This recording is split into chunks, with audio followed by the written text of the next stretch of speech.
Sa panahon ngayon, kailangan nating matuto na mas maraming healthy at masarap na lutuin. At syempre, dapat yung madali lang gawin. Sagot yan today ni Chef JR dito sa Mars Masarap.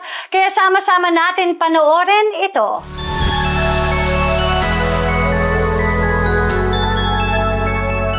Hello mga Mars! Welcome to my mini food forest. Ako po si Chef JR Royol and papakitaan ko po kayo ng napakasimple pero napakasarap at napakamurang dish na ginagawa namin dito sa bahay, ang aming humpang puso ng saging. Puso ng saging, mani, soy sauce, kamatis, bawang, luya, sibuyas, laurel, paminta, pineapple, tausi, tubig.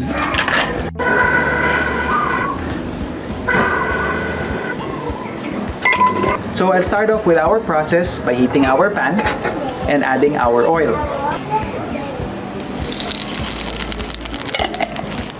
So habang umiinit yung ating oil, kasama ng ating pan, ilalagay ko na rin yung ating aromatics o yung ating mga panggisa. Let's start off with our kamatis.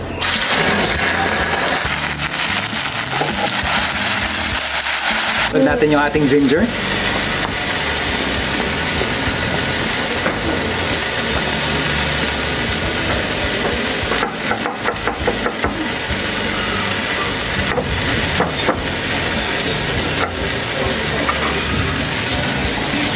Sunod natin yung ating onions.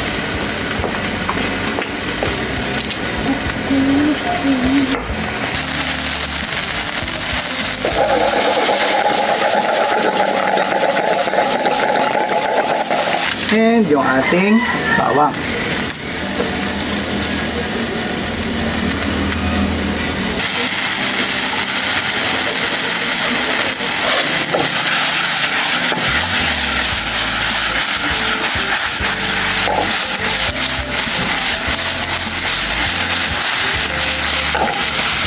Habang naluluto na yung ating mga aromatics, isusunod ka na rin yung ating pinakabida, which is yung ating puso ng saging. Ayan, tatanggalin ko lang yung mga outer casing niya or outer leaves. And then isusunod ko yan mamaya. And kapag nandito na ako sa layer na medyo malambot na, pag malapit na ako sa gitna, ayan, nakikita niyo yan. Pag nagla-light na yung color, tatanggalin ko na lang yung pinakadulo or tatanggalin ko na lang yung pinaka ilang leaves na lang or ilang layers. Tatanggalin ko na lang siguro yung pinaka ilang layers. Magtitira ako ng mga ilang piraso siguro and then hihiwain ko siya sa gitna. Ayan.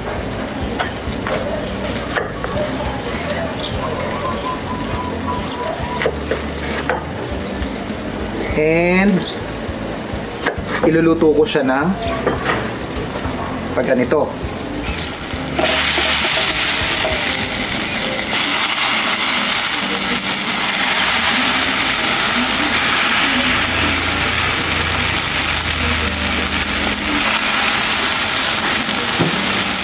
And ilalagay ko na lang din yung ating pinaka sabaw niya.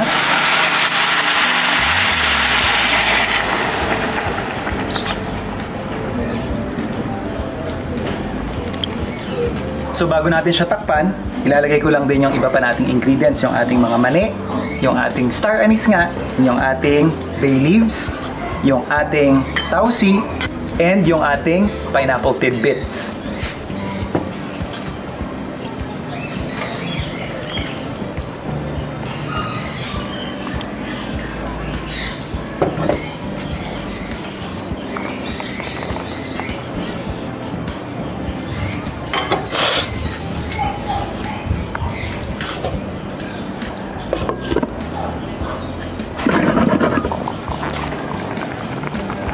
And lagay din natin yung ating iba pang parte ng puso ng saging.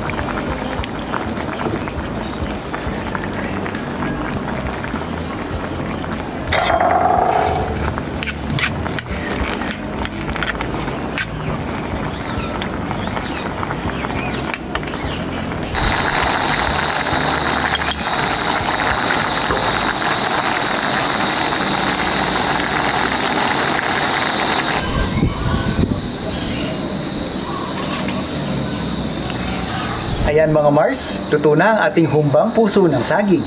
Okay, actually sobra kong naaliw, especially because, Chef, there are a lot of people who are trying to limitahan ang kanilang pag-intake ng mga karne. Kasi normally pork humba. You've given us this vegetable version. I think that's the key talaga eh.